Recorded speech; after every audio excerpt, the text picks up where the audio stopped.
back to the Weber Pulling Team YouTube channel. It's been a while since we did a face-to-face talk and walk around about the truck heading into the 2022 season. So the video there shows a little bit of the improvements as we went. It's been a several month process working on this thing every Saturday. Me and Tim getting this thing done, and Dad as well. And so we're now into May. Would have liked to have already made a pass, but we're still a couple days away from making our first pass. But the truck is finally done, and it is ready. Good or bad, it is done. So I'm going to do a little walk around, talk about a few improvements. So here we go.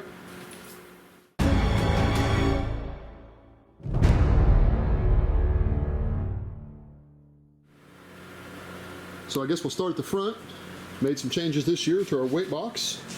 Add a little bit of strength and stability. We still haven't even closed this. Eventually we'll close this in an actual box. We're just kind of pretending with the front plate now, but we at least have an area that you can tow it from if you have to. But starting at the front here, the big change is the different hood because of hood stack. This year we are more than likely going to be exclusively 2.6 smoothbore. Last year we swapped back and forth between 2.5 and 2.6. So, which was bed stack for 2.5 and hood stack for 2.6. So probably exclusively 2.6 this year. So new hood, something a little different. Did the low gloss black on the hood.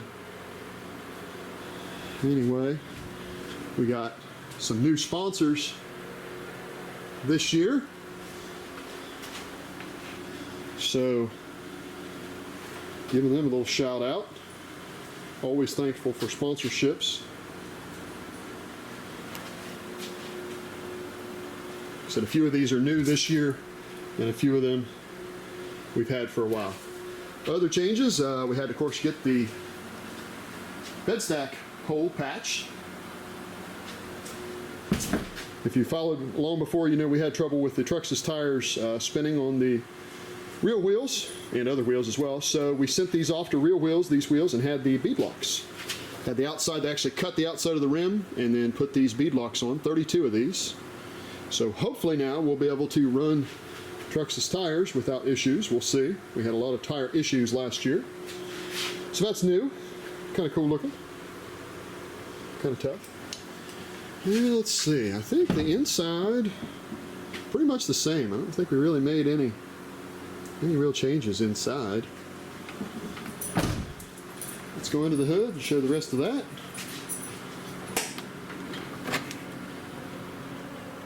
Okay, so under the hood, a few changes. Same bottom end, same 12 valves we had. Just run the valves. I mean, it's got 25 passes on it, and it seems happy, so we're going to keep running it. Over here, a lot of changes. To make room for everything, our overflow bottle was here, because yes, this motor is still wet. No filled blocks for this guy. Not at this point, anyway. Steed Speed manifold. Steed Speed T6 manifold. T6 12 valve angled flange. That took some time to get in. But really, really nice product, as everybody knows. I've never had one. Probably the nicest thing on the truck.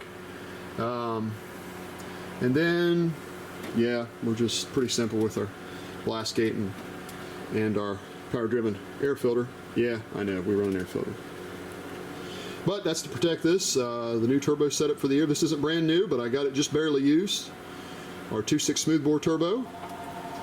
And then, of course, now we went to the hood stack, so we got this wrapped and got the hood stack pipe